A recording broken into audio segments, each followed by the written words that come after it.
Hey cats, Ed Midsole Bud here. Today a review of a new shoe from Adidas, the 3-stripe Shoe Masters. Lower stack, more responsive model, and it's certainly been one of the top draw speedy shoes over the last few years. We have in hand the updated Takumi Sen 10. I think perhaps this model's launched a little bit under the radar considering that, Nike have got a certain shoe out right now. Let's take a look at this slightly more sleek and elegant shoe.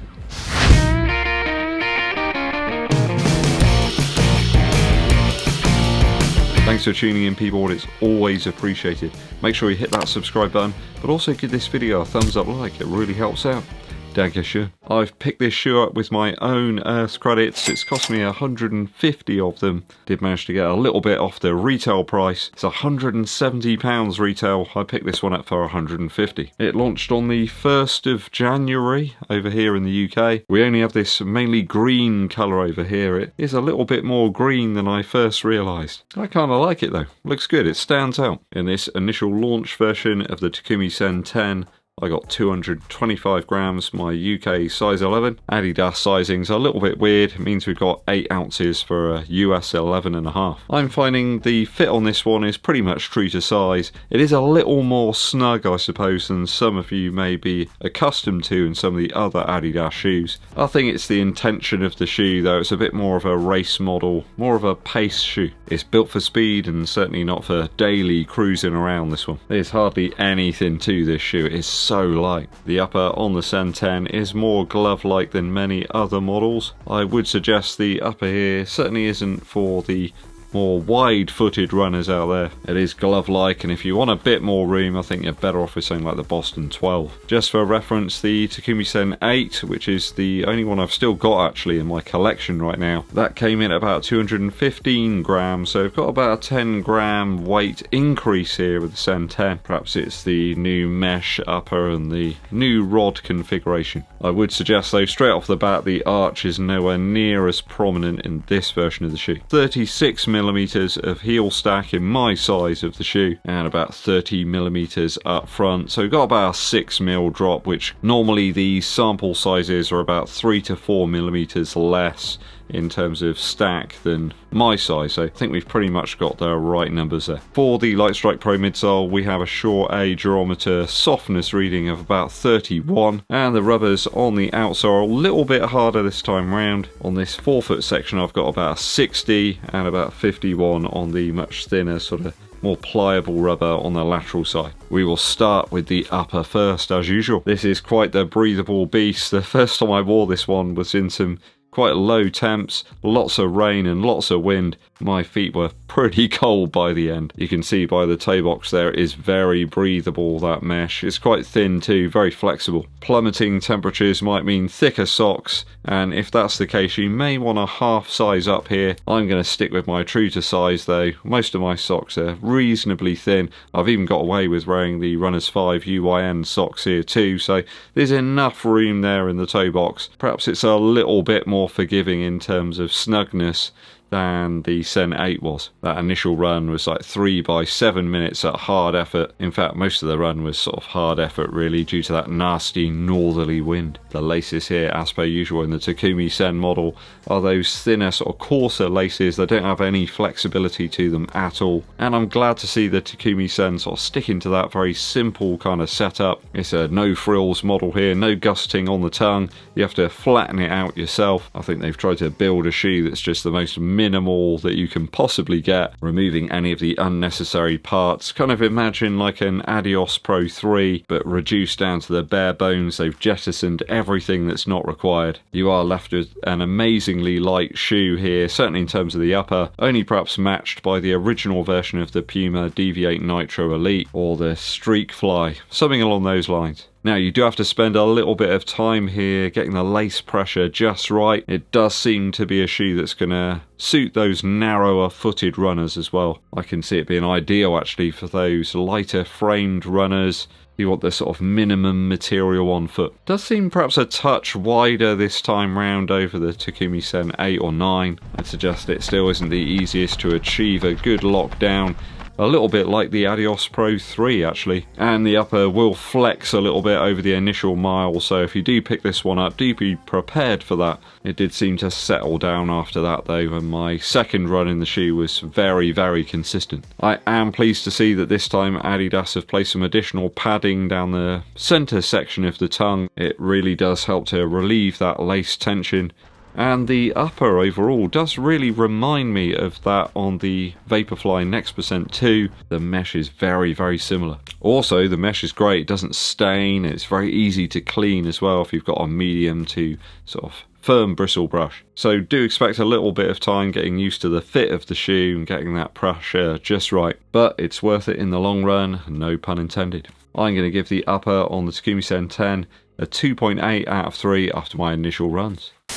Midsole now. So midsole wise, the stack here has worked for me in the past very well. In fact, I quite like the fact you don't really notice the drop all that much on this shoe. I think the rods are updated to be similar to those used in the Adios Pro 3 this time around. These do feel a little bit more rigid than the ones that were in the Sen 8, and on toe off you do feel a little bit more propulsion there. There's a little bit more of a firm feel about the midsole. I think for me, for a race pace option, the Sen 10's actually right up there now in terms of the midsole feel. I think you could probably get away with a half marathon in this one, though do remember I am on the lighter side of things, certainly when you consider my height. Now the Light Strike Pro here certainly takes some break in as per usual, though it does retain its more energetic properties longer than something like Zoom X or Fuel Cell. I think it even actually improves as you put more and more miles into it, and you can't say that sort of thing about every type of midsole foam. The other thing I love about the midsole here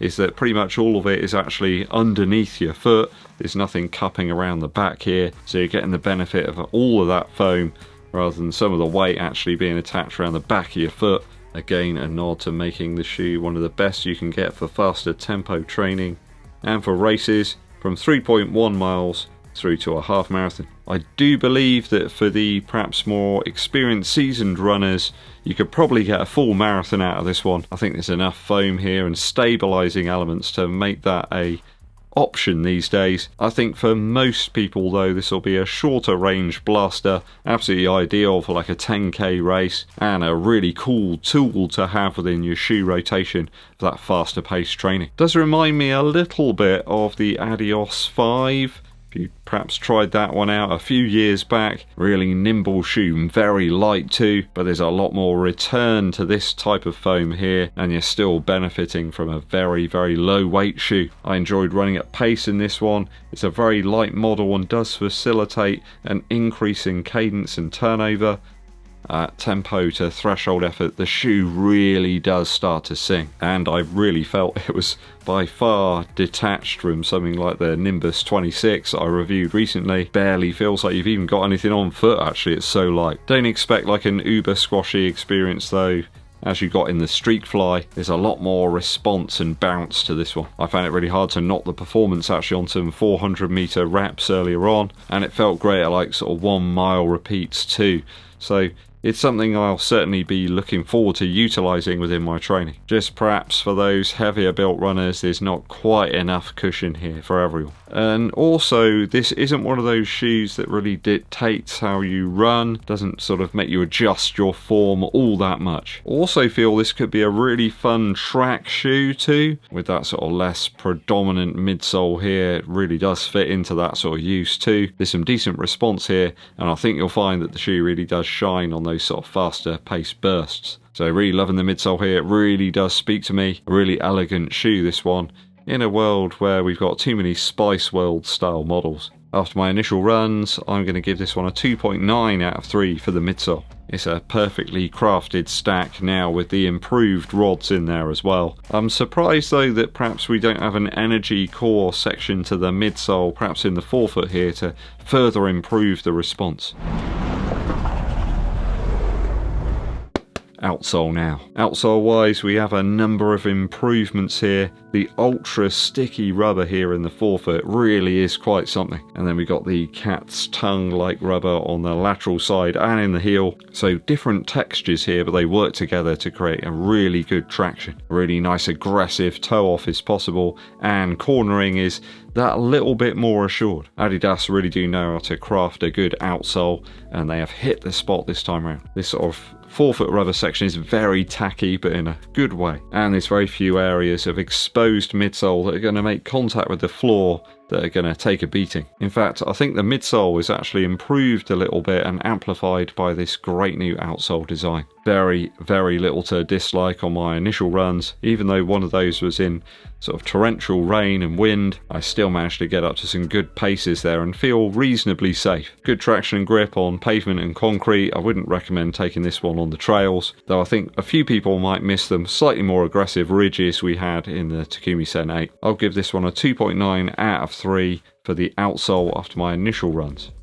Value now. And this very little shoe here, really. It's kind of odd. Some of the lightest running shoes that we've got out there at the moment are also some of the most expensive. This is a very refined, subtle move and sort of change from the Takumi Sen 8 and 9. Don't expect anything drastically different, but that's kind of okay really, because those shoes were great. I don't think this is going to be a direct challenger to something like the Vaporfly 3, certainly to most sort of more voluminous or wider foot runners. I think 170 quid here in the UK is quite a steep price for this one, especially when you can pay a little bit more and get a discounted pair of the Vaporfly 3. Just makes it a slightly harder sell. Perhaps one aimed a little bit more at the more seasoned runners, perhaps if you're doing lots of shorter range races, if you're taking those like faster paced training sessions very seriously. I think where you've still got the 8 and 9 very heavily discounted right now, is there enough to say that you should go for this updated version? You know, it isn't a massive leap on from those shoes really. I mean, it's certainly a beautiful design and it's really well put together. The quality's great as well out the box on this one as well. Some of the recent Nike purchases had really bad finish and loads of glue marks here and there. I think it's going to last a bunch of miles as well, and it's only going to improve over time. Lightstrike Pro is such a usable midsole compound. You can use it for training without any fear of like tearing or destruction. And that Continental rubber lasts the test of time too. I think at 170 it's a little bit too close to other super shoes out there, and the expectation level might be a little bit too high for it. That aside, if you can grab it on a discount, I think it's probably a slightly better pickup. I'm going to give it a 2.7 out of 3 for value after my initial runs. Probably a little bit too steep a price for many at the moment, especially with those great discounts on the Sen 8 and 9. If I've totaled the scores up correctly, that gives us 11.3 out of 12 after my initial runs for the Adidas Takumi Sen 10.